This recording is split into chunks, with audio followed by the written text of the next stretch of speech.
All right, hello. We are live. Today is Sunday, February 12th, 2017.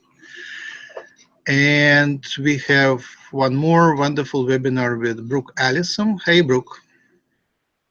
Hi, Max. Hi, everyone. How do people find you? You do private sessions, right?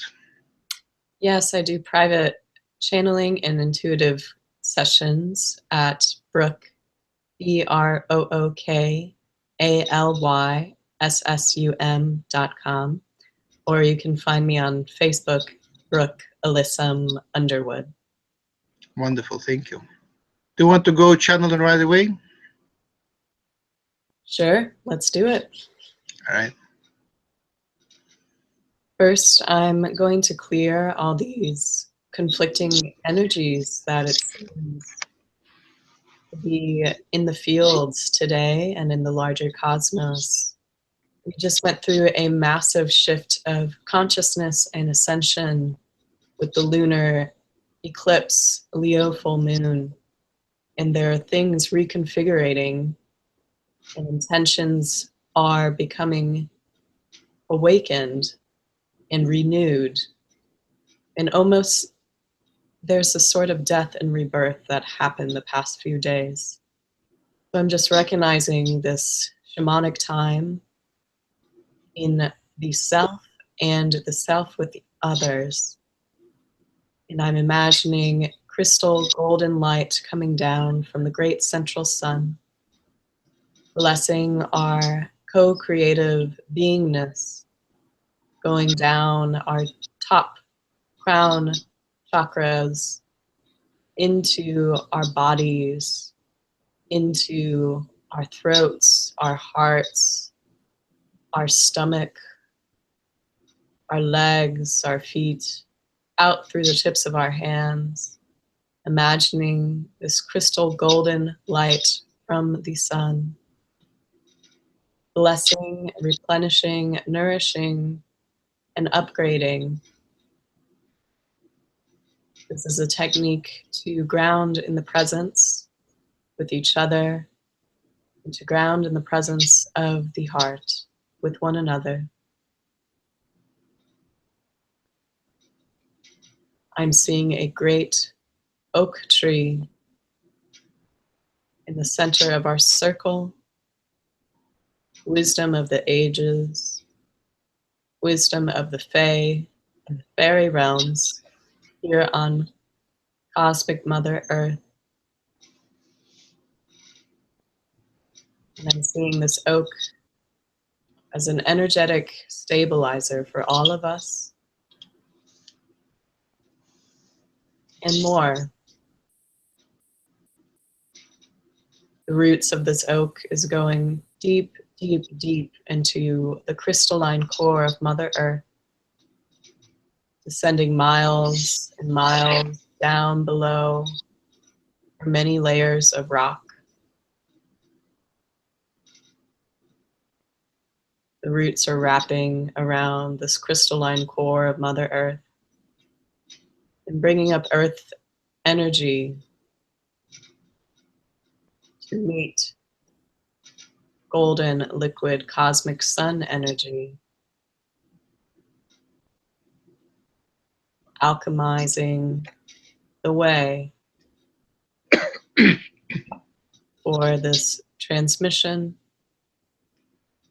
and this community seeing together. Calling in all our highest level guides, benevolent beings, any malevolent beings may leave. And may the highest good prevail now and forever. Namaste. Namaste. What would be the topic of today's webinar?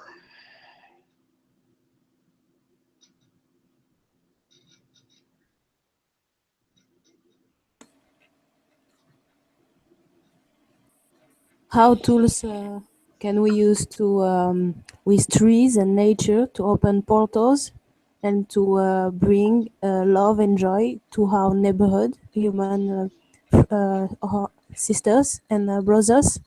How techniques we can use. Wonderful, thank you. My topic would be about the emotions. Um, I'm starting to work with them, and there is very little understood about them. And Brooke, you're welcome to direct anywhere you like. Mm, beautiful. Thank you.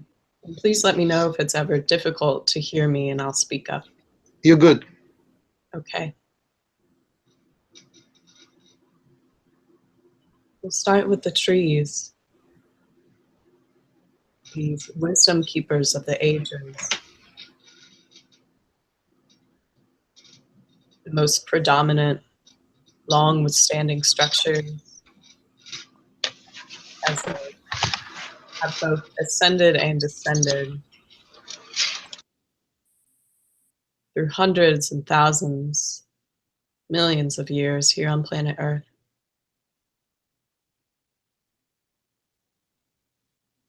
They seek our acknowledgement. They seek our attention. They ask for our peace, but they also welcome any conflict or misalignment, confusion or strife. They welcome everything, but they symbolize eternal peace and presence and connection to the fairy and nature realms, and as communicators with the cosmic realms.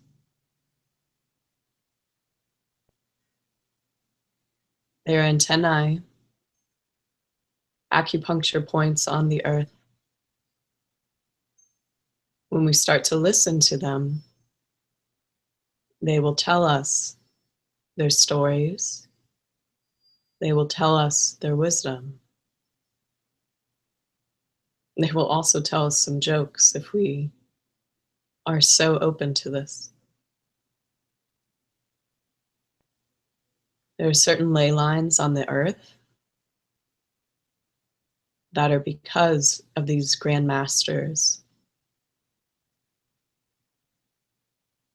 They ask that we recognize them as masters because that is what they are.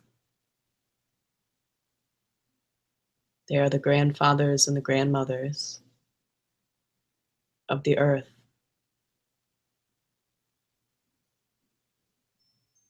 Ways in which you can communicate with the trees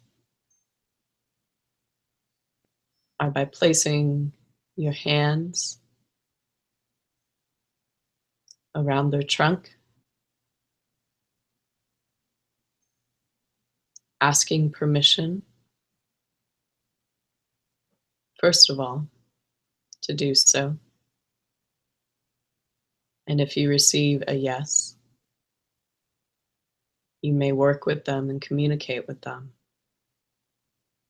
There are some trees that will give you a no if you ask to work with them. You must respect that no.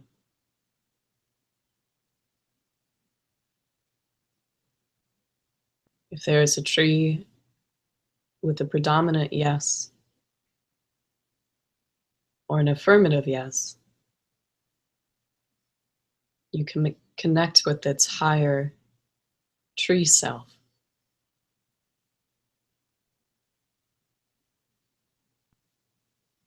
Ask it simple questions. How long have you been here on Earth? Where is your family? How long will you continue to guard us? And if you aren't a tree guardian, what else are you? There's magic hidden in trees. There are spirits in the trees. Often we can see holes and knobs, crevices, indents that look like the human body. Trees are an original symbol of the erotic nature of Mother Earth.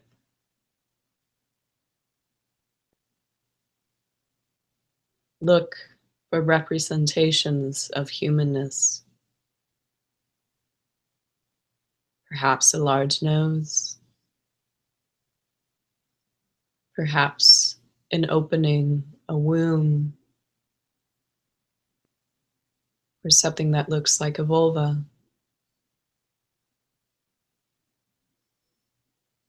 Or a lingam,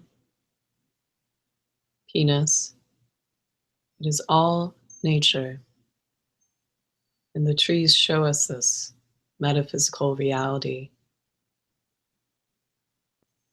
as they embody human characteristics in human personified ailments, both of the physical human body and both of the spiritual human body. Yes, there are sick trees. Yes, there are mean trees. Yes, there are trees that sing loudly and joyously connect with the dragons and the fae. The trees are unique. It may help to start studying the different kinds of trees in your neighborhood, first and foremost. The trees outside of your window, if there are any. The trees in your local park. Trees that you may read about in books or watch in a video or film. Start noticing, observing their spirit.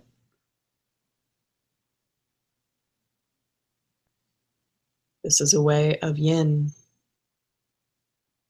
of a more feminine approach to spirituality. All we have to do is listen. And if it's difficult to receive information, ask for assistance. And also imagine. Imagine what the tree would be speaking to you. Imagine what kind of multidimensional realm they live in. Imagination is your key to communication with the nature and fairy realms. Trees are no different in this way. You'll soon learn your different toolkit. Perhaps your inner vision. Perhaps you actually see spirits from taking photographs of the trees. Trust your intuition if you are to take a photograph, even if you do not see something at first. Trees are here to observe and also to reflect.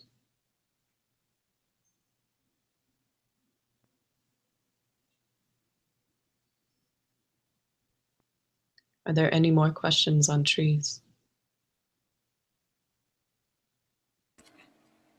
Yes, sometime I send Aquarian fire on the trees for the tree to broadcast, but I didn't knew if I was intrusive. Did you answer me? You sent Aquarian fire? Yes. The trees would like humans to be gentle with them, to honor them, to respect them, and to always ask permission. Even if it's a well-known tree in the community or a tree that you're familiar with, you must establish an open rapport by means of asking permission. I'm sensing that an apology is needed for this tree. Thank you. I will do it. Blessed be.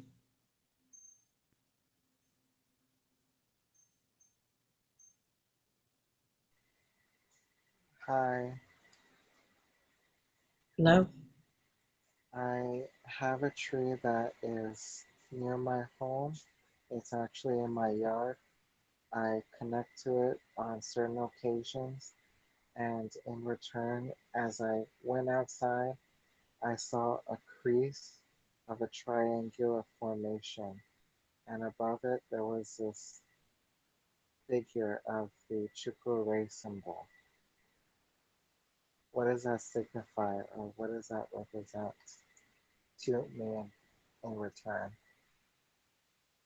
What was the symbol that you saw above? I'm not sure if I'm familiar with that. It's a Reiki healing symbol. It's Oh.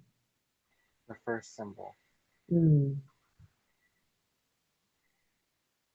Yes, for you, my dear, it feels as if this is a signature tree for you, and that this is a form of their direct communication with your communication system. Only you would be able to identify that. And so that opens up more of your chakras, more of your energy body to receive information from this particular tree. It's a bit of a metaphysical blessing, particularly attuned to your energy. So this is a sacred gift for you. And the thing is that because of that, I would feel depressed or sad of me leaving away from the tree that I always connect to metaphysically. And I always use it for means of various communications. And what should I do, or should I say goodbye to the tree that has served me? Hmm. What I'm receiving is that we don't ever say goodbye to those that we love. And it goes for the same of the nature, spirits, and the Davic, Fey realm, and the elementals and the trees. There's always energy and spirit that you can tap into. It is similar to if you had a beloved grandmother transition, you can still communicate with her through love and through the heart portal. It's not an intellectual experience. It's something that is deeply felt within the heart. And the feelings are gold. Even if you're feeling grief or sadness that the tree is no longer with you, you are allowed to experience all the spectrum of emotions. in your relationship with this beloved tree. But know that its spirit is always with you, as this is a key to multidimensional reality. Nothing ever leaves us unless we want it to, because we have choice and free will. But of course, if something that the tree communicates with you that asks that you release this contract, listen to the tree, because it's human and tree co-communication. So know that the trees have feelings too. So check in with the tree as well, and you'll know some clearer ideas. But trees are slow too. You might not have a direct answer. It might be months or years that you know exactly the type of presence this tree has in your life. You may awaken one morning and say, ah, the tree is a guide in my dreams. Or, ah, the tree is a portal to my sacred memory if I choose to look in the past for love. Open, open, open the channels, and you'll soon understand this tree's certain kind of love that it has for humanity and for you, beloved.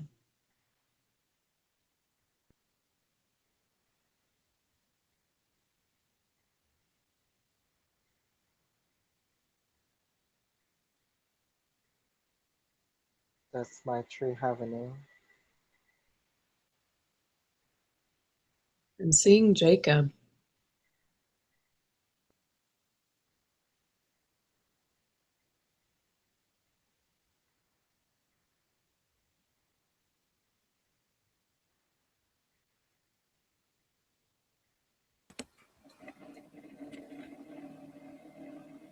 Can my fairies friend help me to do my forgiveness to the trees one day?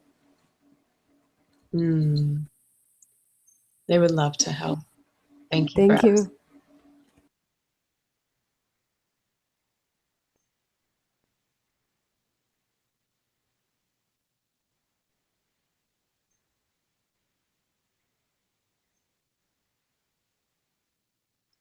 Are there any more questions on tree spirits or fairies or nature? No.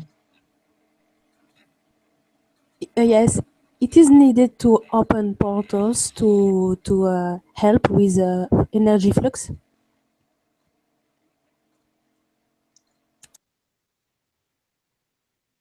If I understand your question correctly, yes, it's very beneficial to work with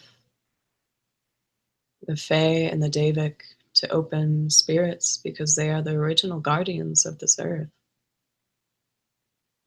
They are ancient wisdom,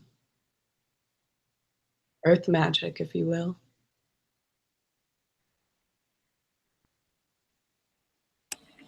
Okay, thank you.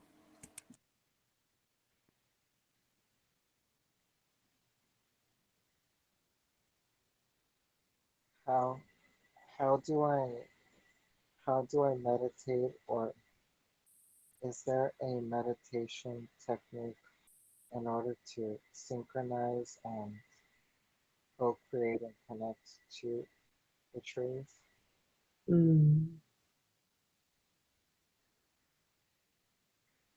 I'm seeing that if this is truly an intention that you want to open a sacred relationship with the tree spirits or Jacob here, that it is beneficial to work wherever you normally meditate, and invite a tree meditation. Invite them to come in as you invite your highest level guides, any ascended masters, ancestors, cosmic allies. Invite the tree spirits. And in similar fashion to how I guided a great oak tree to ground us into the crystalline core of Mother Earth before we started this channeling. You can imagine this tree in the room that you're meditating in. There's a tree in the middle of my room right behind me that's grounding these energies. You can also imagine how you're sitting in meditation, that you're inside of a tree trunk, and that you're being grounded in the heavens and the earthly realms. I see also pictures of trees on either your altar or wall where you sit at your desk. The more that you train your subconscious mind to invite the trees into your life, the easier it will be to communicate with them, because you have retrained your mind. And that is key to connecting in different spiritual allies, in different spiritual energies. May it be archetypes, gods or goddesses. The trees are no different. But yes, it does take effort and intention around it. So get clear on your level of intention of how you are to communicate with the trees. Did you finish, Pete? Yes. Yes, I am a gardener. As a gardener, I have to abuse and cut trees. And how to deal with that?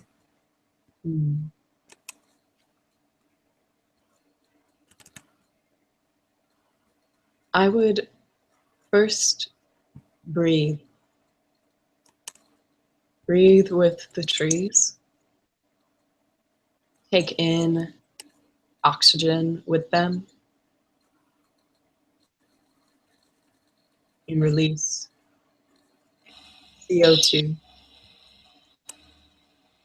Noticing that trees represent the lungs. Connect them with your body, so it's an embodiment feeling. It'll act as a sort of prayer, a recognition. First, and secondly, gratitude. Gratitude for them being keepers of the land, and gratitude for the sort of physical spirit they are.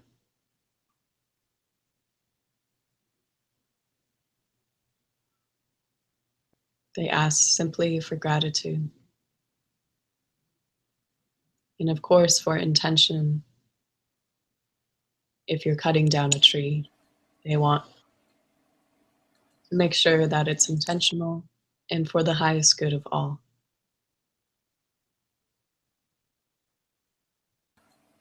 Thank you. What is the name of the nature goddess? There are quite a few names of nature goddesses. Perhaps the simplest is Gaia, Gaia, as she invokes all of Mother Earth.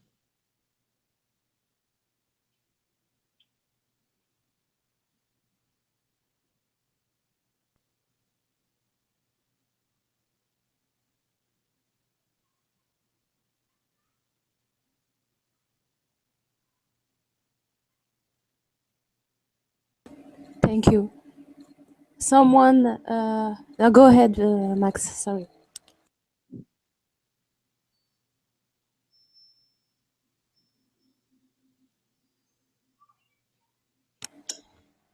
Another question? No? Someone said to me, I am dear to Gaia. Can you explain in 2 words more about that?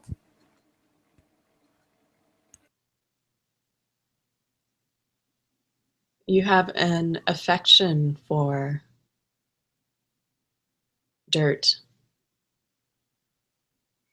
You have an affection for soil. And that is what they mean.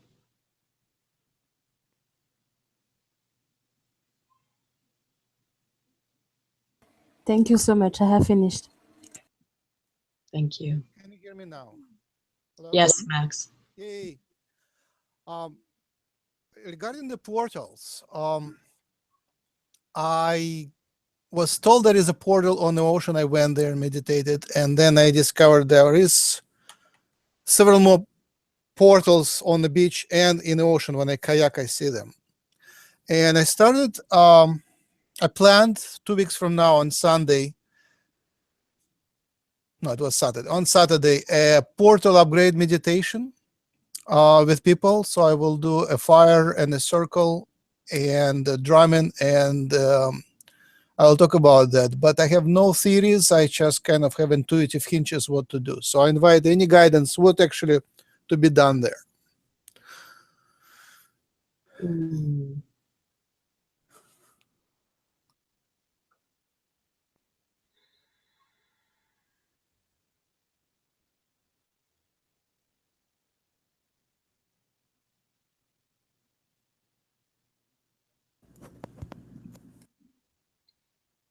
I'm seeing the connection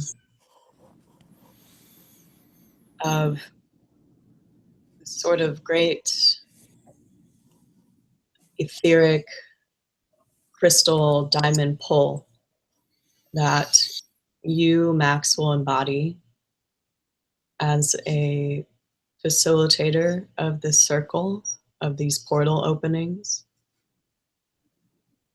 I'm seeing also wings coming out from behind you, acting as an invitation for others to come inside of your wings and inside of the energy. It's sort of a circle protection. I'm seeing that to be important. To upgrade your protection skills. And to tune in if there's any energies you feel within the group or even on the land. Because the land might not want you there.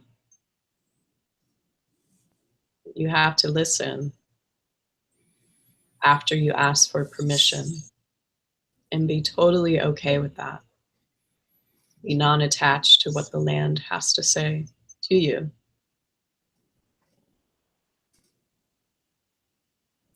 This is a way of sort of acting like a human pendulum, acting as a rod with your wings, asking permission to do this energetic work. If there is a no, alter your frequency in your location, just slightly, either one or both. Either alter your frequency and ask again, or move locations and that movement will alter your frequency. Mm-hmm. But just keep asking, and feel into your body. Feel, feel, feel. And if you feel like there's any kind of blank, you're not receiving information, Mm-hmm. I'm seeing that it's helpful to use sound. So if you have a drum, or if someone else has a drum, This will encourage the spirits to help you and to come in and for you Yeah. to get into your feeling body more to access those emotions.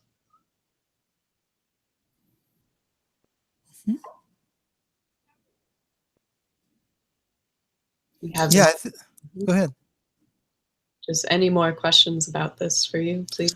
I just realized it should be basically a celebration and a performance for the spirits. It's a giving. It's a process of giving, not guiding. Yes.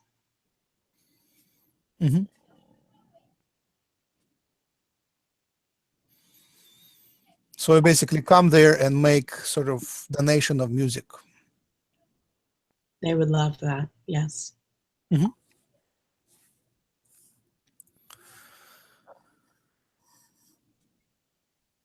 Any more questions?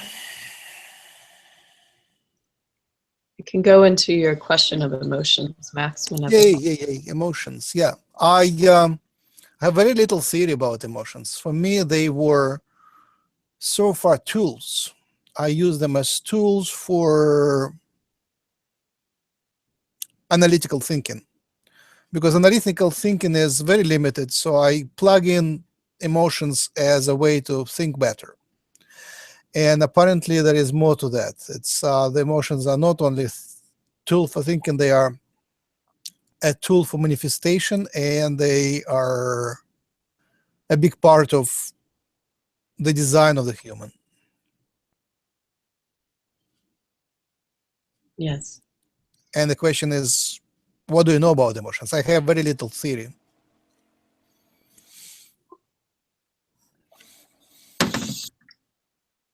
Emotions are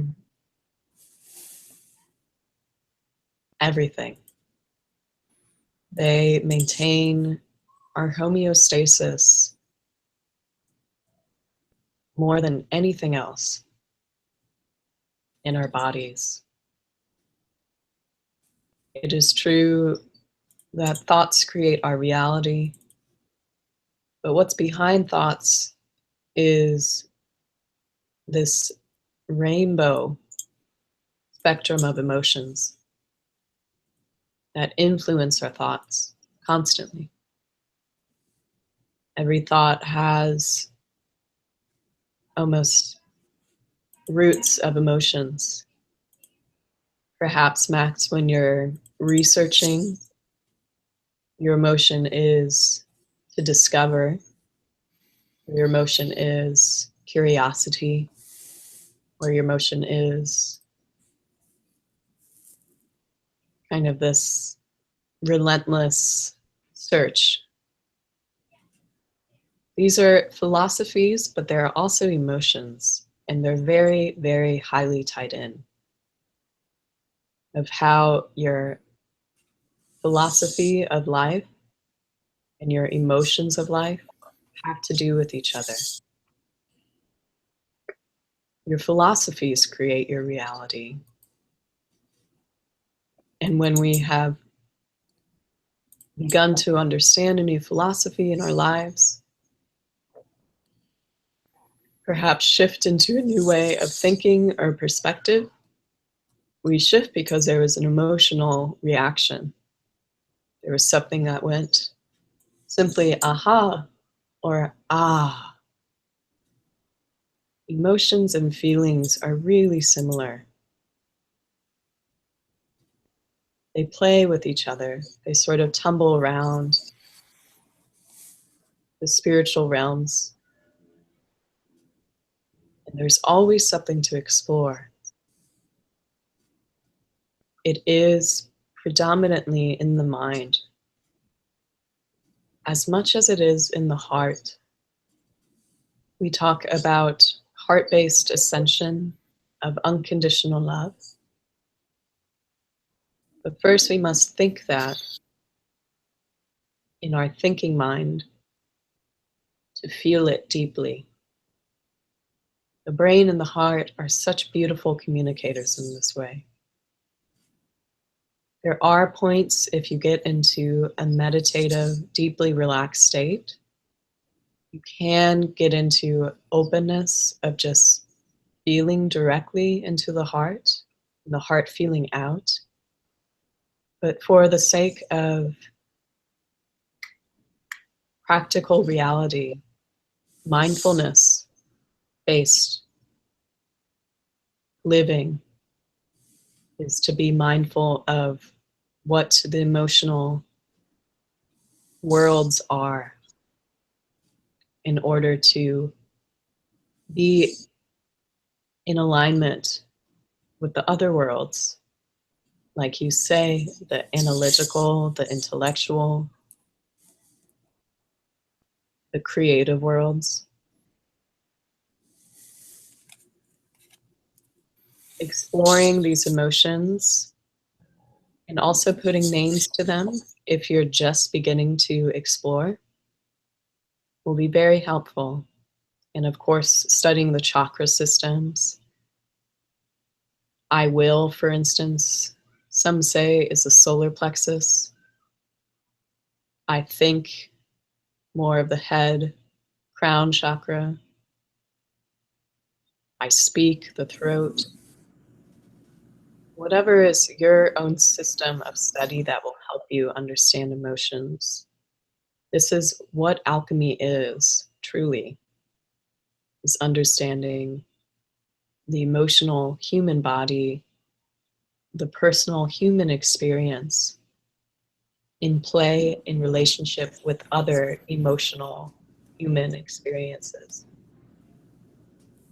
It's the power of empathy that if we really understand our own emotions and shift them accordingly to what is in the greatest alignment of your perspective and your understanding of self and the world at that time, will develop this empathy that is long withstanding, that is something that a lens in which you see the world is through empathy. And that will turn into compassionate action. It will turn into compassionate self-love, perhaps even self-forgiveness for some on this call. When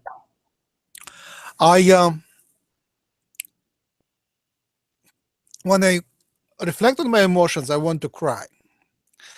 And I want to cry, I usually don't. And basically, there is a conflict within me. One is desiring to process the emotion, more like, just, people say you should process them. And another one is desire to be happy and stay on the positive. And this kind of conflict, on one end, I want to go and dive into negative feelings and drama, and on the other hand, I want to stay and create a positive reality, stay in the positive and create a positive reality. And I don't know how to resolve it, but basically my positive side wins and the negative side remains unresolved.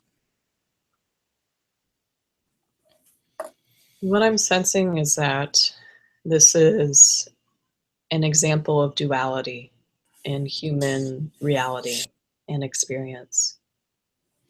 Is this sort of, if I feel this emotion, then X, Y, Z. If I repress this feeling of emotion, then X, Y, Z.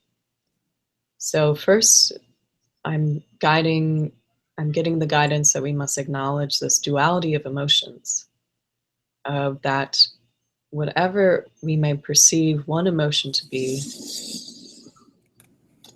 we may try to differentiate that from another emotion in the moment. In the moment, we must experience presence with all that arises. We must let the dams break if there are tears needing to be flooded, or we must let the balloons lift if there is joy happening in the body, even if it's in what may some think as an inappropriate situation. I personally have felt joy at funerals, and I've allowed myself to feel joy when others were grieving. Of course, I wasn't saying to whomever beside me, why aren't you experiencing joy? That's not part of emotional intelligence. Emotional intelligence is navigating your own emotions, honoring them, whatever they are, and picking up intuitively or feeling from the heart what others are feeling and honoring them at their states. Honoring children who are screaming and crying nonstop. They're at a state of whatever that state may be, neediness or worry or anxiety or simply just crying. We don't know. But we honor them. And by doing that, we honor our own emotions that may look societally inappropriate. When we see someone crying in public, when we see someone grieving in public, it brings us all back into our bodies, into our hearts. Opening up the emotions will only open up further ascension. Imagine that everywhere you went, there was at least 2 or 3 people who were having a predominant emotional experience that was visible, that it wasn't more internally emotional, which is true. How a lot of humans and a lot of Westerners experience emotions is very internally and repressed. That was a program that we are shifting right now, is that emotions are not worthy. Our emotions are only things to be repressed and not shown with other people. Perhaps the program of others won't love me if I share with them this certain emotion that my thinking mind may think is complicated or inappropriate. I encourage us all to share first with our own experience, being with our emotions first and foremost, experiencing that in our body first. And soon we'll be able to share that with others, and it won't feel so abnormal. It is normal for us to be able to cry at any time or to be able to feel happiness or just simple peace.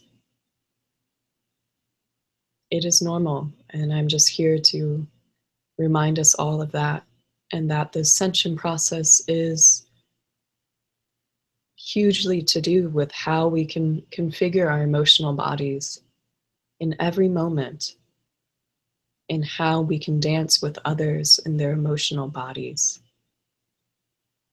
It's emotional intelligence that will open the veils of truth, because truth is love. And for humans to get to that love, it is not through our mind.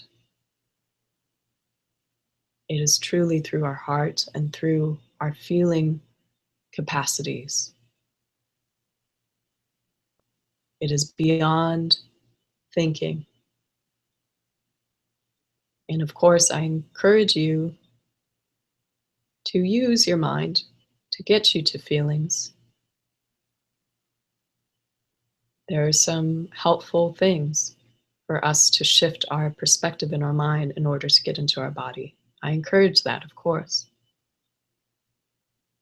But emotional intelligence is opening all the chakras of energy that have the emotions running through them underneath.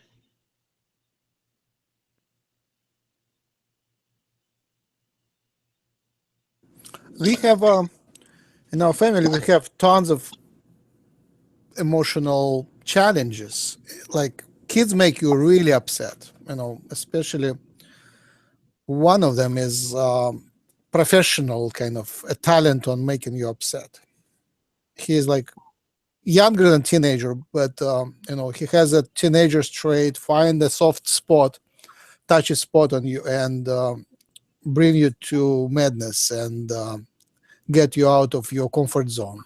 So we constantly repress the anger, and there is tons of it accumulated in us, making us like a complete cripples emotionally. Like, to get out of this spiral, it takes quite a lot of work to just unwind, I guess. First, you accumulate it, you hide it, and then unwinding is sort of tough. I found the easiest is just to smoke nicotine. Nicotine kind of drains it, you become normal again. You kind of become normal. I don't know what happens, but what is the physical nature of that clearing? But nicotine allows you just to clear up all that anger. And I'm doing a lot of chanting. So chanting is my way right now. And I'm looking at dancing. And you're very good in doing that, emotional dancing, kind of improvisational emotional dancing. Can you share some patterns, how you would approach that?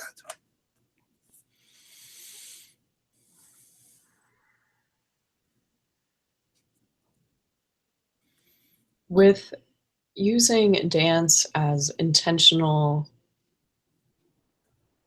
way expression to move emotions, it starts in the heart. It starts with questioning, what is it that I want to transform? What is it that I want to release? What is it that is no longer serving this present moment? Relax deeply into the body and then move with that emotion. It's sort of like moving with the spirit. Each emotion is a different spirit.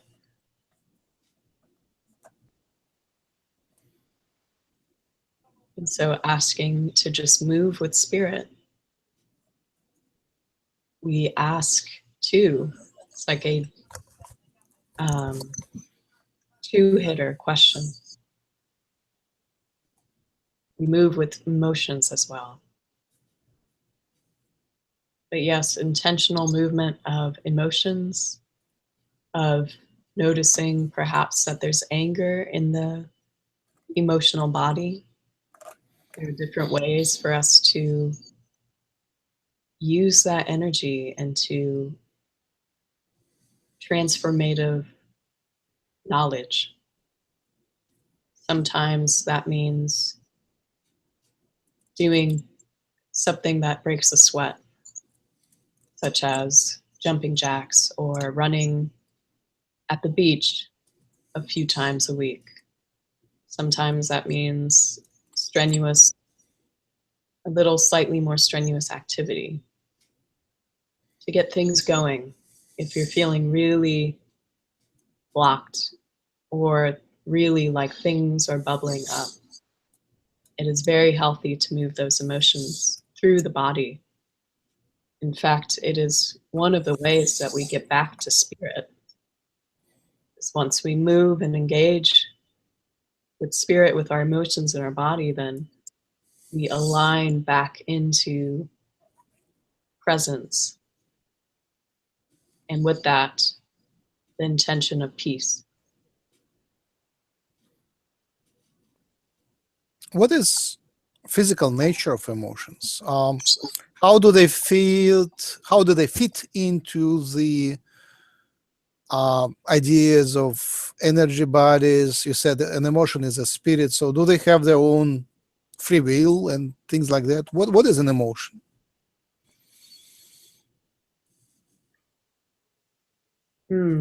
That's a beautiful question. Let me look.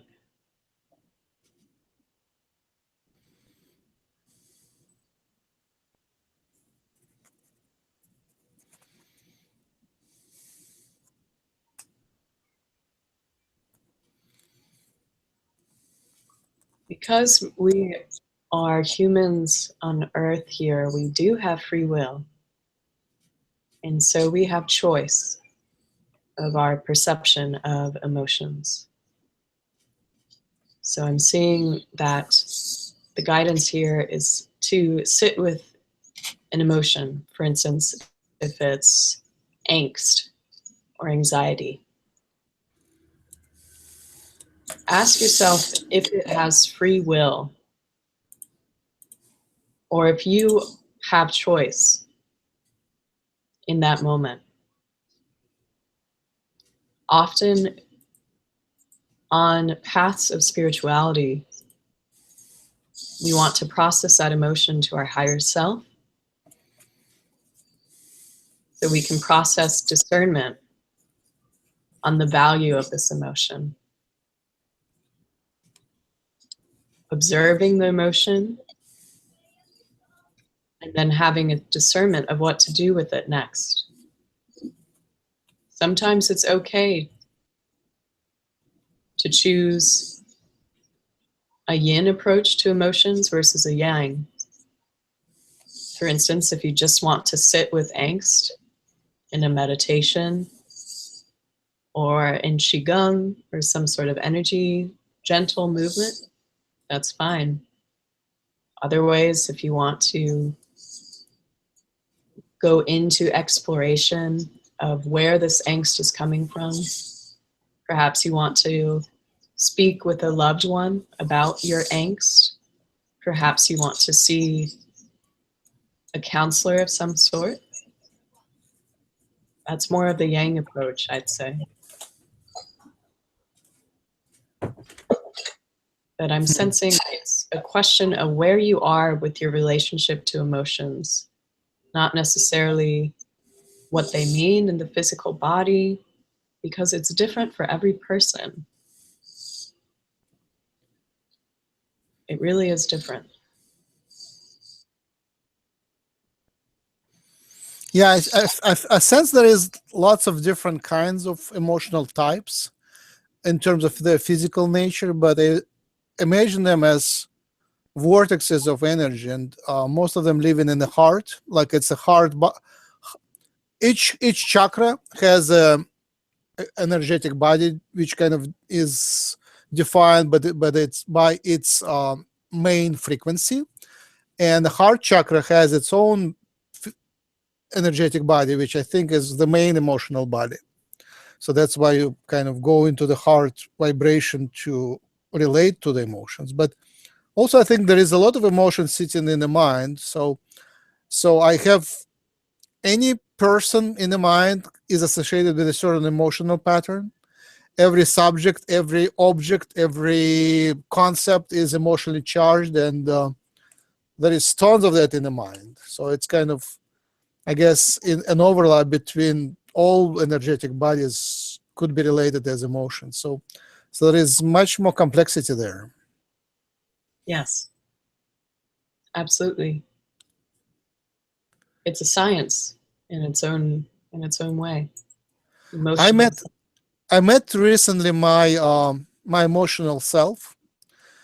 It was in a session with some sort of analytical therapists of spiritual nature, where she guided me to find the reasons for my sicknesses and kind of personalize them. So that was, I was channeling my own emotional self, and she was sort of into the tragedy, but also she was very wise, empathic, and intuitive. So it's my intuitive self and emotional self is about the same thing.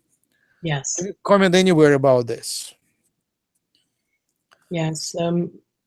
Emotional and intuitive self is very similar.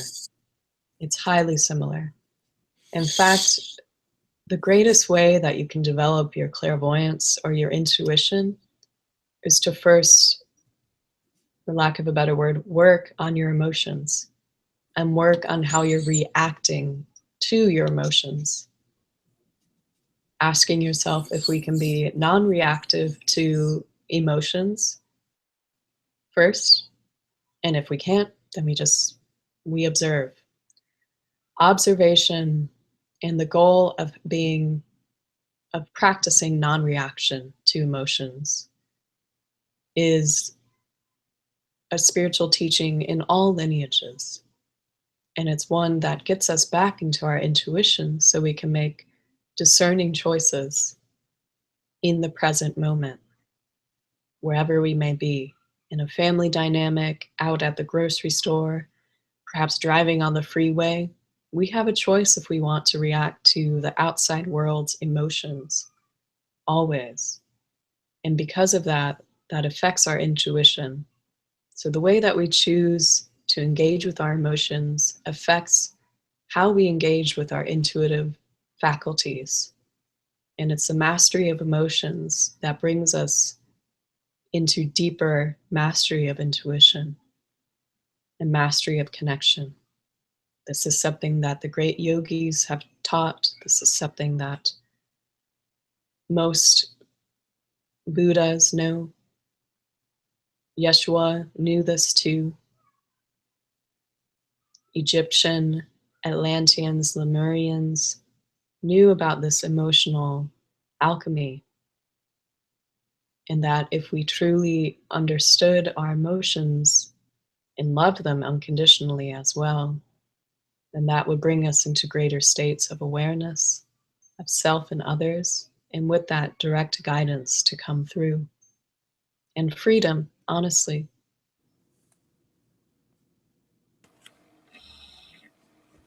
I have a question. Go ahead. It is empathy the first step for telepathy? It is, yes.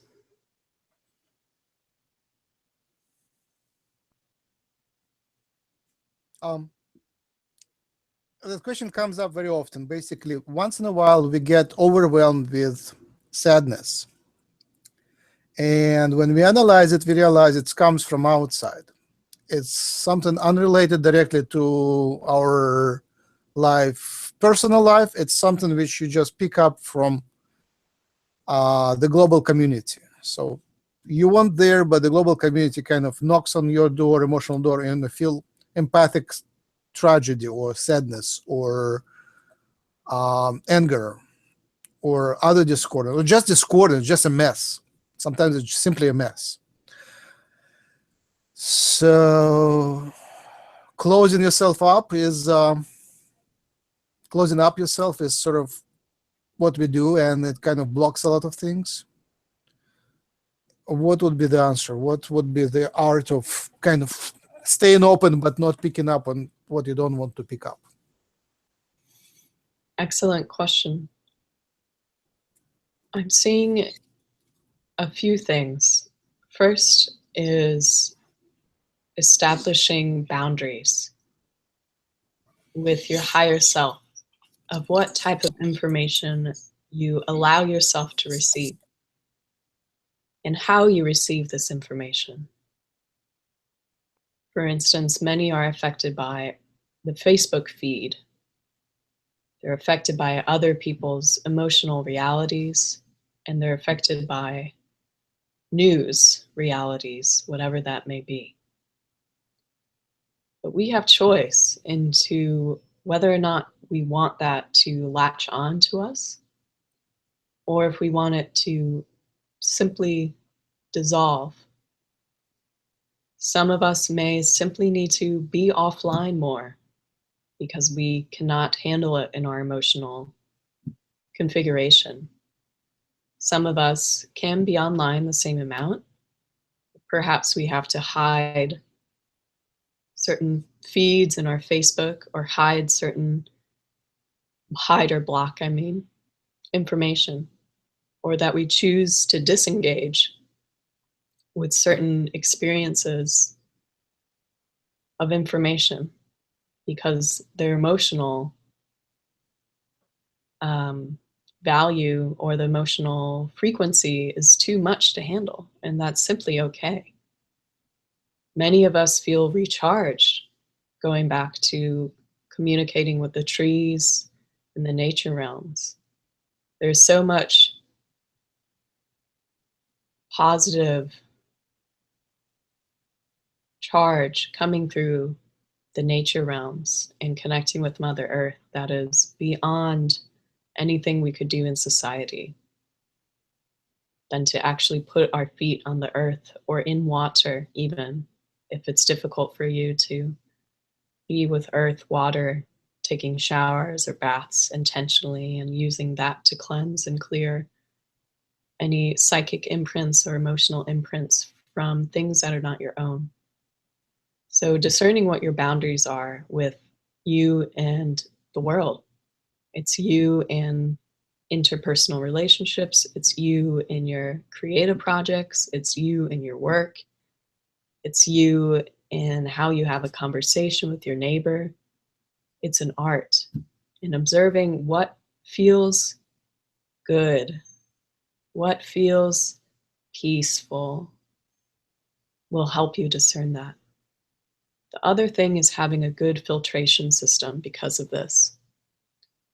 Having high intentions to only filtrate the highest good for you in your meditations, filtrating only things that will support you in love and light, that will support you in grace and ease, and everything else may filtrate out because it is not yours to experience. We honor them as others' experiences and perhaps a frequency in the world, their experiences. But we ask our sovereignty, our freedom, our self-sustained light to take presence and to take center stage, if you will. Our sovereignty is our birthright, and our sovereignty from all emotions outside of our own energy bodies. That is a way for us to maintain energetic hygiene, is truly what you speak of. Energetic hygiene is emotional hygiene and spiritual hygiene as well. Thank you. You mentioned Facebook, and it is, yeah, it was becoming biggest part of my life recently. I organize a lot of local events, and Facebook is a great tool for that. So I don't even read the, how do you call it, the wall or whatever, the feed. I don't read the feed, but just because you organize things, people start connecting to you, and that can take full day, and you get plugged in and sucked through the many different desires. Even if you filter out things, it's a new way of giving and taking.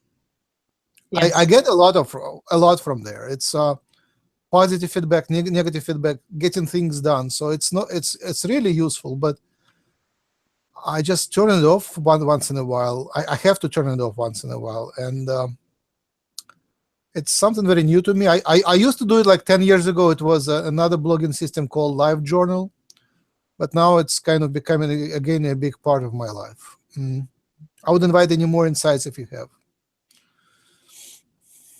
Immediately, I see discipline here. Mm-hmm.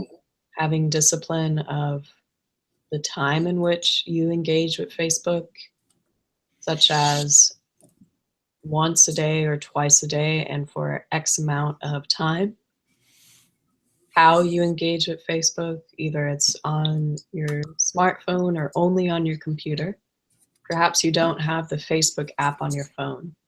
Simply adjusting how you communicate with technology. And this goes not just Facebook, it goes with Gmail, it goes with all kinds of chat, all kinds of newsletters you receive, marketing you receive, because they are wonderful ways for us to tap into consciousness and to commune with others. It is a gift, truly, but there also is a healthy boundary needing to be established for each one of us. And that healthy boundary may be us having discipline around it.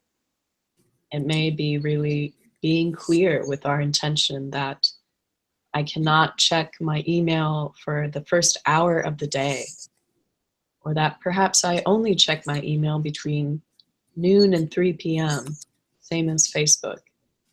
Playing with your schedule and playing with how you engage with technology will be our greatest asset, because it's only going to get more infiltrated in the psychic realms. We're just going to a place where technology will soon take over. And we recognize that as seers, and we understand that as part of the ascension, that we have technology here too, helping us along the way. But we have choice, always, in how plugged in we want to be or how plugged out we want to be. I encourage us to connect with the earth more than we connect with technology, even if that means in our mind's eye, that we're connecting with earth and spiritual energy as we're engaging, communicating on our computers. There needs to be a clear intention for each individual around that, and discipline is needed. Yay. Yeah, that's very, very right to the point. I go to meditate outside, walk on the trail in the nature, and then I realize I have to go on Facebook on my phone and coordinate our meetings with friends in the nature. So get plugged in even there. And it's always a question: would the spirits approve if I just for 10 minutes press buttons on my Facebook and connect to that energy? And sometimes I decide one way, sometimes I decide another way. Sometimes I just don't take a smartphone with me. I'm seeing to ask your higher self first, Max, and I'm seeing, be more consistent in that. For instance, if you leave your smartphone at home or in the car, try that out for a week. If you have a consistent schedule of walking in the park, try that out for a week and then see how it feels. And try it out a week if you're walking and meditating in nature, and then have 5 to 10 minutes on your phone. See how that differentiates your reality later on. See if there's less anxiety, see if there's less mental energy being given away, because a lot of this is about how much we give our energy away to outside sources and how much that drains our emotional body, that we cannot even see our emotions because they're so drained and outside our own higher self and our own embodied self. So just noticing where those energies go, why they go there, and how we can prevent them from going there. Because a lot of this is conscious preventative care, just like how we would approach the body holistically and in medicine. It's preventative care, something that is very classical and Taoist and ancient Eastern traditions is preventative medicine. And right now we're shifting consciousness in healthcare to be more preventative, more on the grassroots, more in individuals, seeking out natural solutions, naturopaths, herbal medicine, shifting into diets that are more incongruent to heal ailments. That's preventative care. So, and what I recommend is preventative care in how you engage with media. So we don't spiral out after the end of a week and we just feel so fried, or that we just feel out of body, because a lot of the times when we're engaging with technology, we're going out of body. And that's when different addictive entities can come in and can confuse our own energy systems. So we want to be very mindful of that.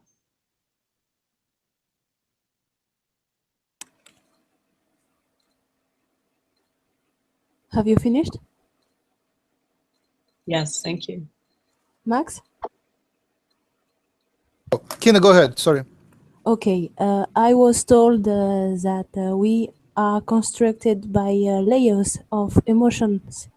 And I would like to know, when we dissolve emotions and energies, does it let a whole, or it is replaced automatically with a new energy? When we dissolve energies that are not serving us in the higher good, it is replaced with the exalted form of that energy. And usually that exalted form is harmony. Harmonious homeostasis, peacefulness, and awareness. We can imagine the emotions being replaced by light, being replaced by golden orbs of love, or just golden orbs, white orbs, purple orbs. It just depends. We can use our visualization of what that may be. Some, it may be sacred geometry is replacing their emotions, but use a visualization of what that may replace is what I'm seeing.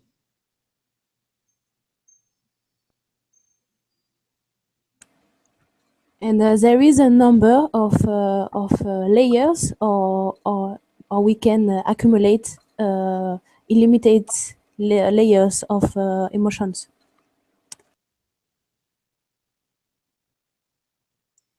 I'm seeing that there's different teachings around this. There are infinite numbers of layers, but for you, there's 8.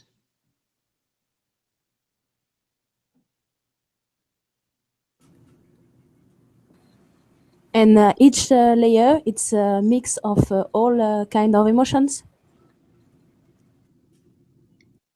Yes, emotions that are of the self, the emotions that are the self in relation to others, to the world, to culture, to ancestors, to spirit realms.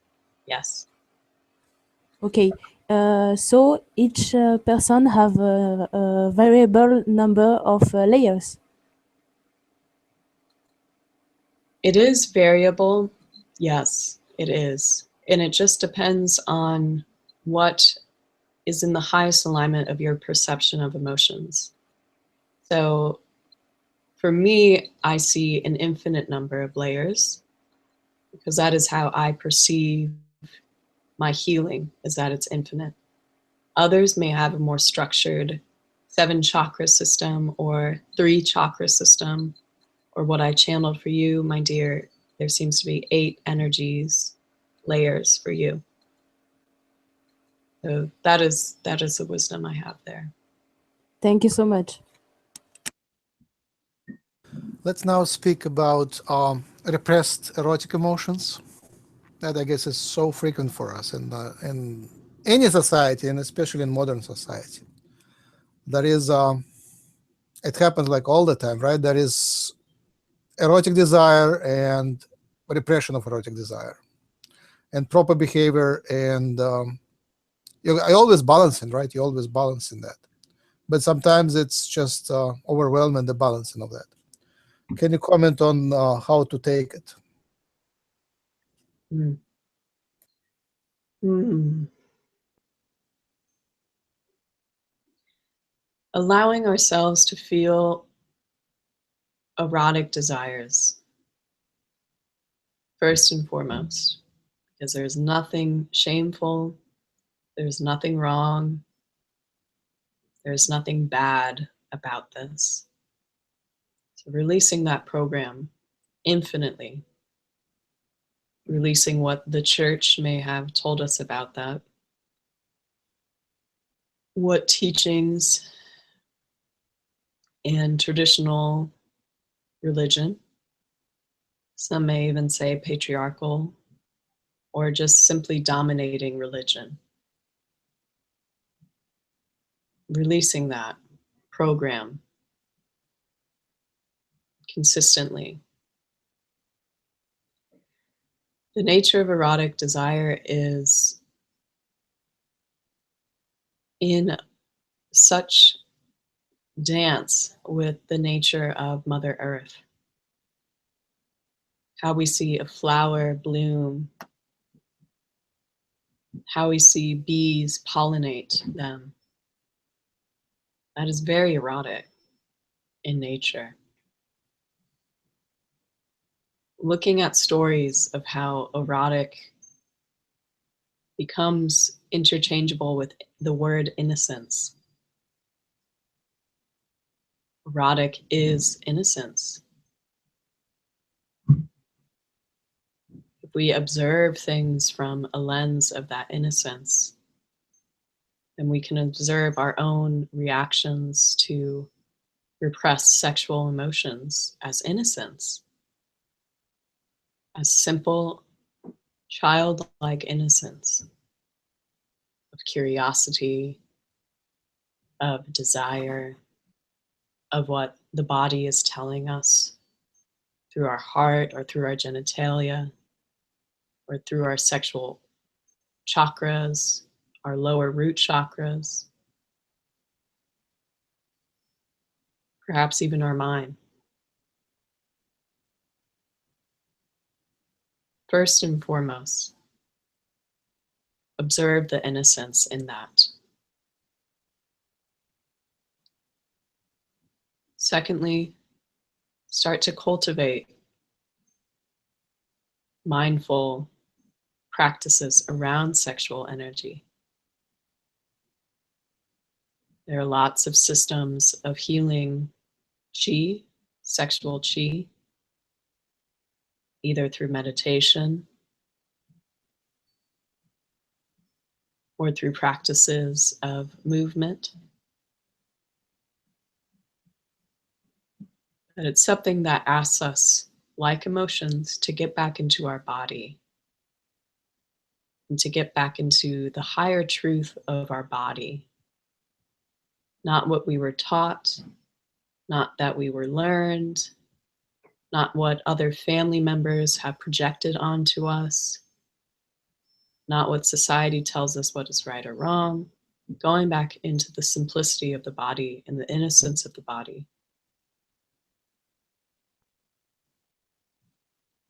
Then we will know our own true erotic selves. But again, similar to knowing the truth of our authenticity, we can only know that truth if we know what is our authentic sexual self and our authentic sexual nature as well.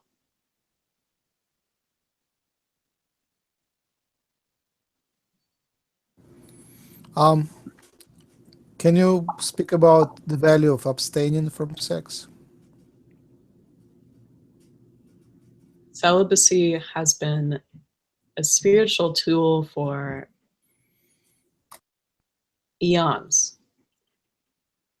It has been a practice of wisdom in human experience. It is something that allows us time or timelessness, you never know, and space to explore our own selves and to know intrinsically that an individual human can be solely dependent on our own sexual energy without outside needs or outside desires. Celibacy is a practice of contentment. It is a practice of training the mind to feel in the heart and to channel energy that brings life force and chi. We can simply arouse ourself by practice of meditation and relaxation and tools of meditation. There really is no need for outside engagements of sex. However, I do encourage oxytocin to be moved. So touch, if you were to go on the path of celibacy, in forms of hugs or massages or receiving Reiki or holding hands. These are things that many cultures do naturally. Men holding hands, holding each other, embracing each other with hugs and affection. This is all normal. And it's part of the oxytocin release that is necessary for us to remain connected to others and to connected to higher spirit. But celibacy is a spiritual practice, and it has lots and lots of gifts of it. But there are ways in how we can practice celibacy but still be modern in our needs. Because if we are going to celibacy only to further repress our emotions or repress our sexuality, that will harm us. So we intentionally use celibacy so we can understand our own sexual, sensual nature and how we can feel deeply ourself first. Bliss is in the body first.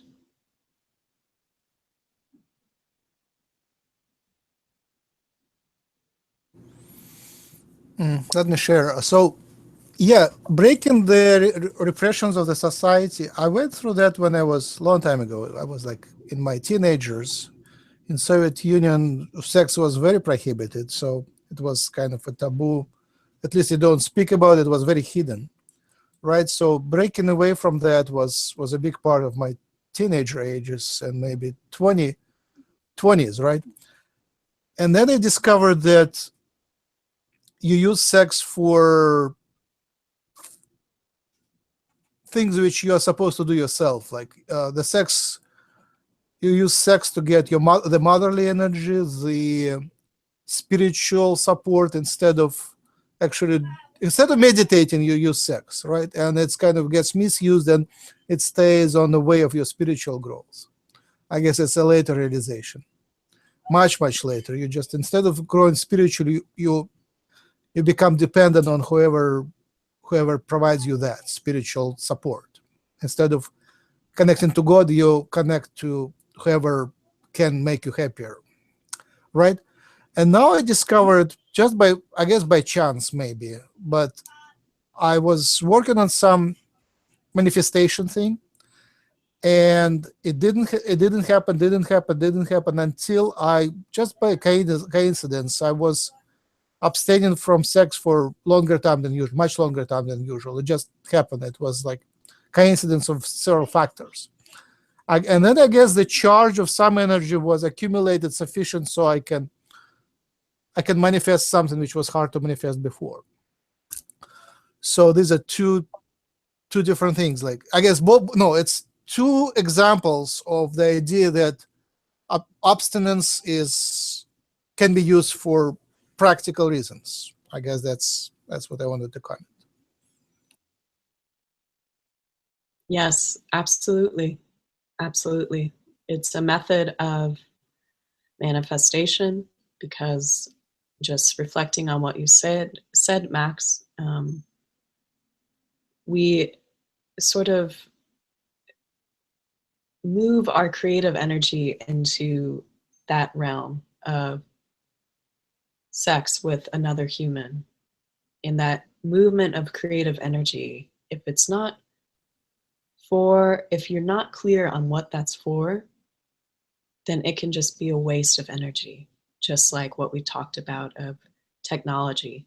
For instance, having sex with technology. We can even bridge these two topics, is that we're sort of, for lack of a better word, prostituting our energy into technology, and that is distracting us from our sovereign spiritual manifestation capabilities.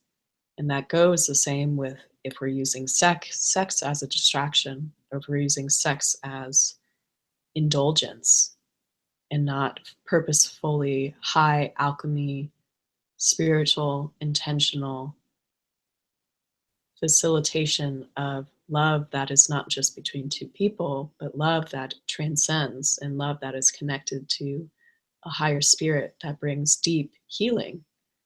There's not an intention for healing around sexual relations, then often it does not serve.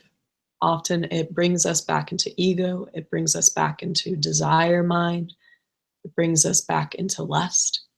It brings us back to things that are distractions from holiness of the body and knowing that the body is whole in and of itself. And it's a difficult balance for many of us. We're all still learning these spiritual tools of how to engage with our sex energy with one another. And everyone is slightly different, yes, of course. But I think we can agree on that creativity is healing, and where we want our creativity to be channeled into healing, into manifestation, into divine nourishment is perhaps the question here.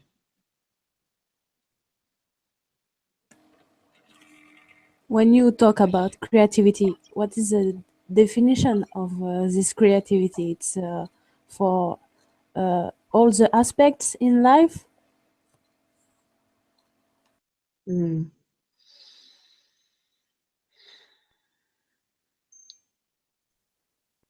Creativity is our reality. It is what was birthed out of nothingness that created this whole reality. It is birth, and it is rebirthing.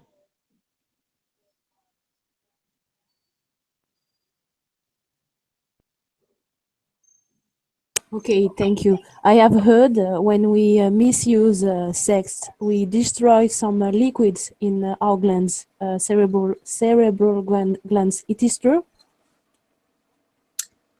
What organs? Brain glands. Oh, cerebral organs. It feels that we harm them. Feels like we don't destroy them, but it feels that, yes, our brain becomes a reptilian brain.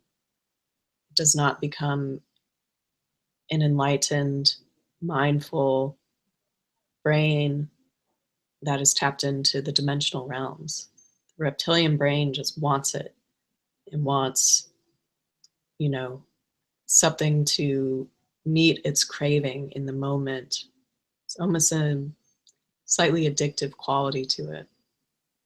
But if we identify that as being the human condition, that we are naturally, usually, codependent on something outside of ourselves, if we're mindful of that, we can bring that codependence into healthy interdependence, but first and foremost, true sovereignty. Some may say it as true self-dependence of our own internal love and our own internal flame. That is everything. That is emotions, that is sex energy, that is spiritual energy, all of that. Thank you.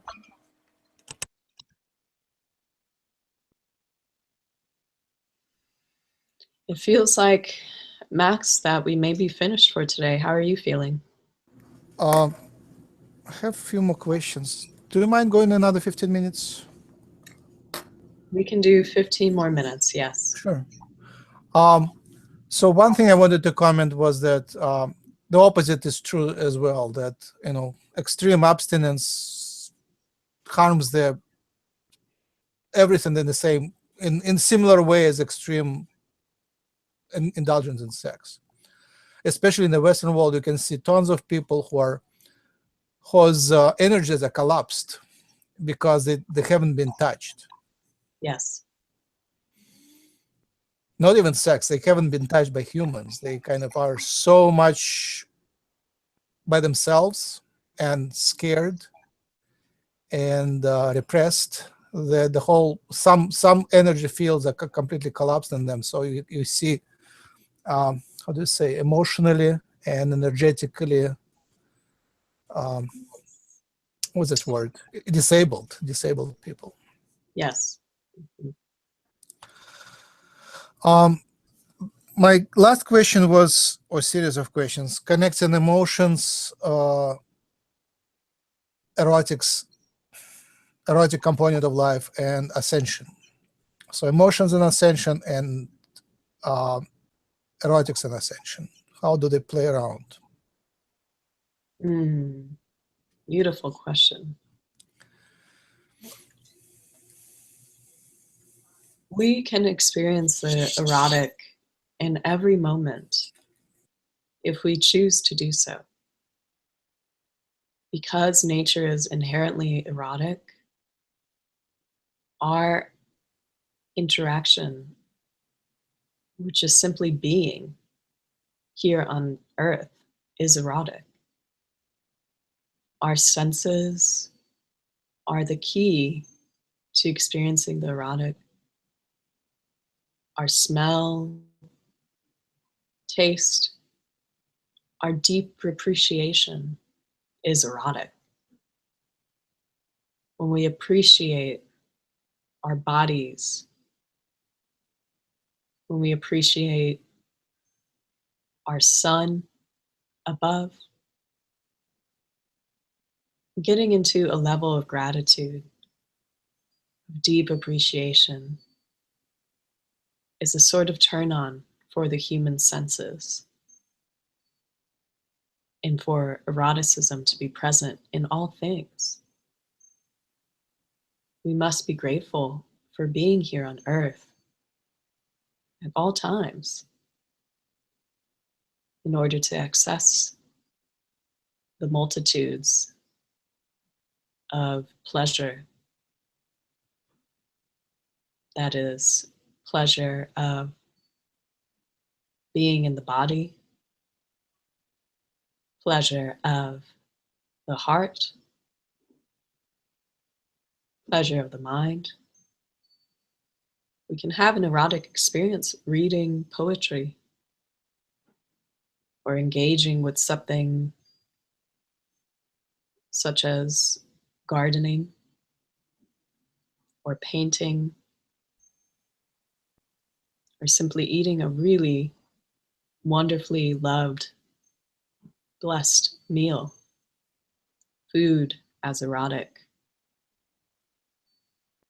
We can simply engage too in something called puja, which is a way of ceremony from Hindu tradition of honoring one another. A way to do this is simply by eye gazing with a loved one for 10, 15, 20 minutes, just eye gazing. We can hold each other for longer periods of time, melt into each other's arms. It's a practice that we have now, that we must develop because we are such a touch-deprived society and a repressed society, both in emotions and sexuality. there are new tools and new groups, Tantra practices, and Tantra being a complex word,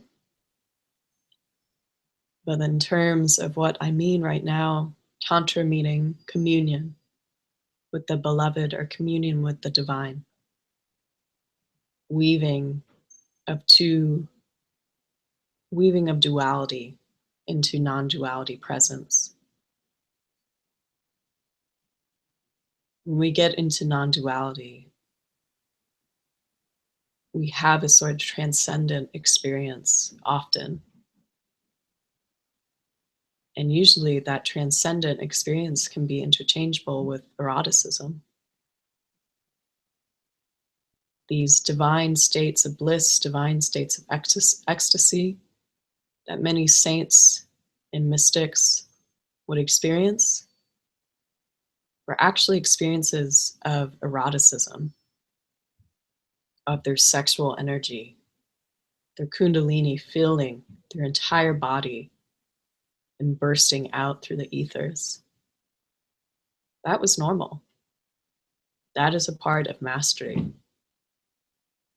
Mastery of our sexual energy begins with the mastery of the self. So it's all this sort of gentle experimentation without attachment, because a huge key here is that humans are attached to orgasm. Humans are attached to orgasmic relief. When the erotic is everything. Some may even say the erotic is everything but orgasm. It's the divine play. It's the relational ecstasy.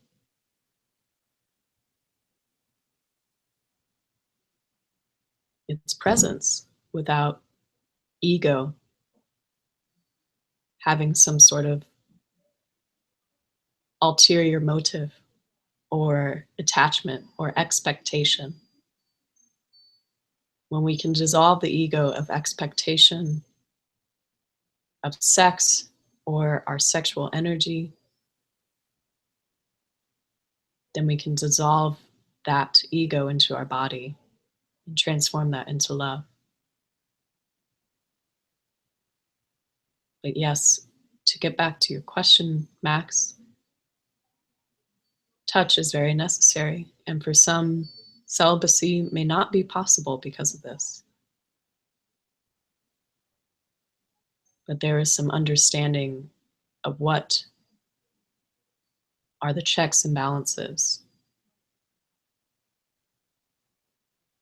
and what are some potential opportunities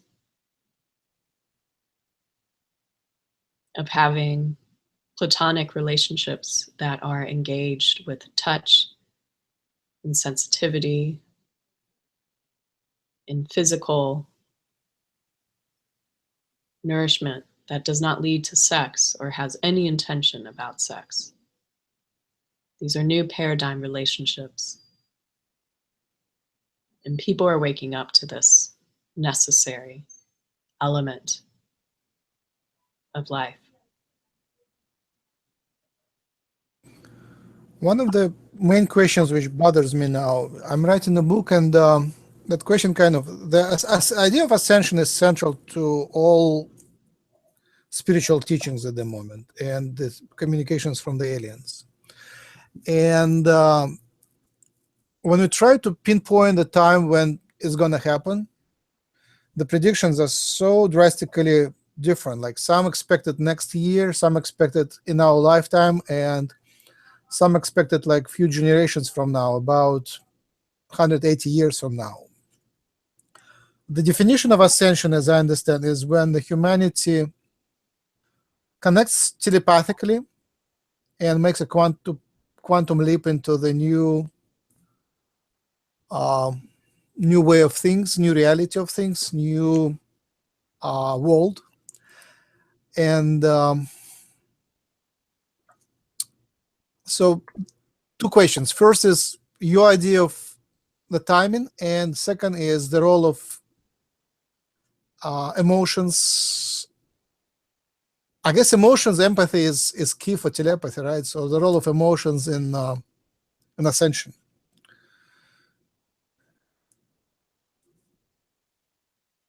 Timing. I'm receiving is not relevant right now. I'm receiving that it's something for each one of us to see and to visualize what that timeline may be right now. That may change in the future when I'm asked this question, but my guides are wanting me to encourage others to take this into their own intuition and truth, to explore this, because otherwise it'll just be gossip, and gossip is another waste of energy, is what I'm receiving for today. It looks like we are, Mandela effect, when different timelines come together. It looks like we coexist now. Some people will ascend, will jump in a timeline which is ascending now soon. Others will will wait for it for next generations to come. So we are just kind of will diverge at some point. So it's hard to predict for everybody. It is. I heard that we are the manifestors, and the way in which we look will manifest, and we need to each and everyone take action, because it's the only way to manifest it. It is not? Yes, this is true. Thank you for that comment. It is absolutely true that we are manifesting the timeline as we speak. And it won't happen if we wait for it. Correct. It is purposefully intentional right action. It is not just waiting and daydreaming about it. Is actually transforming our lives in every single element.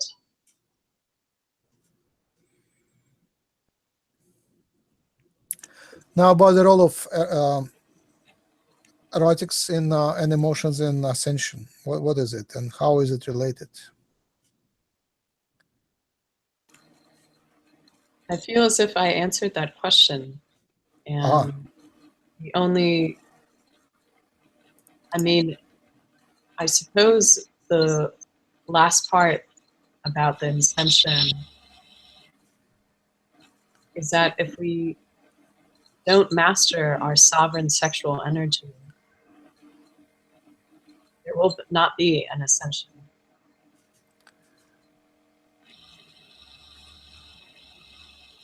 Does becoming Hawaii self, meaning to become bold and full and fearful in our emotions, it is the right path? Becoming our higher self means to release fear, and it means to be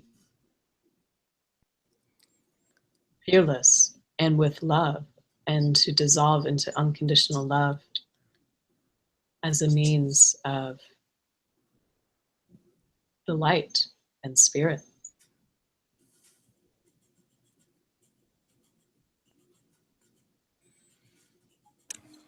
Thank you. I guess what I was asking for was the physical, more like physical question is, when we ascend, what is going to be with our sexual nature? What is that beyond the veil? It's still in the soul. The soul is this star. Imagine the soul as a star. Mm-hmm. And imagine the star has all the imprints of time somehow configured, almost as if the stars have telomeres inside of them, and the telomeres have a story about the transformation of the human, transformation of the human in its ability to reach a place without desire, in a place that is love, because this is what we're talking about, unity consciousness. And a part of unity consciousness is connecting holy, innocent energies with our sexual, erotic natures with each other, and honoring that in each one another, and not shaming it or not disvaluing it. It is honoring the whole entire body as a canvas, as a sacred canvas of story and beauty. And that has a lot to do with the ascension. It's just simply the honoring of the body as sacred vessel, and the emotions as sacred and holy. Thank you. I invite an exit blessing in any language you like, maybe galactic language if you like.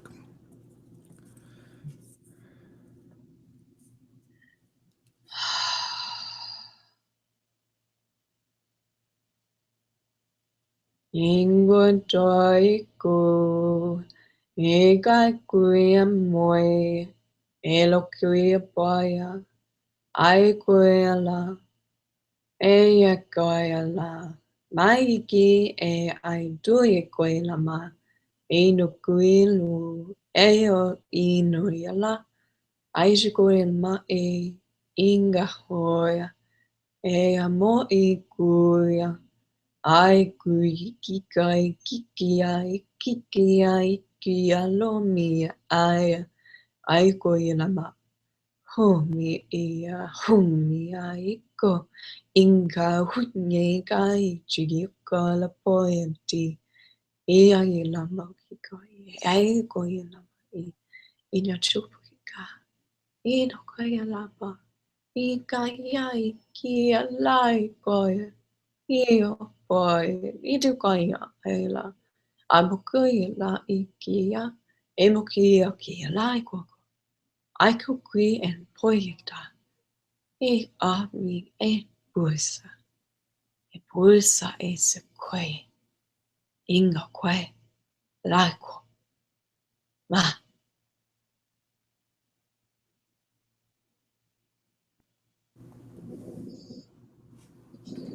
Thank you. You're welcome. Thank you. Many blessings, everyone. Many blessings. All right, we ran out of time. I wish we could continue. We should continue some other time. So I went to Brook's website, and it's beautiful, simple, and you can reserve a session now. There is a sale for $66. You can go pay with PayPal or credit card. And I'm having sessions with Brook for years now, and some of them, like helped me manifest miracles, and she was instrumental. It just, practical manifestation through emotional work, and simple things, simple advices come from the other side, and she is basically transmitting them here, kind of.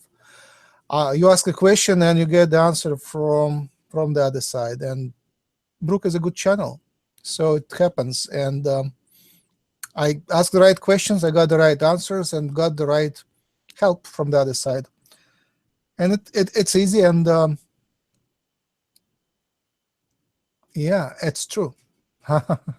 So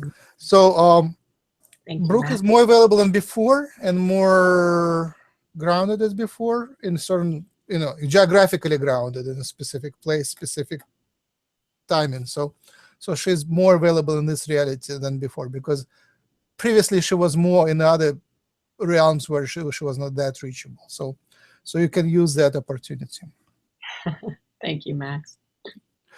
All right, I think we are done. Thank you, everybody, and thank you, the future viewers. And the way to contact Brook is through her website, brookalyssum.com. Many blessings and great gratitude for this transmission. And I'm closing the portal now. Yes. Grabbing an etheric golden bubble light. Satnam. Satnam. Bye. Bye. Bye-bye.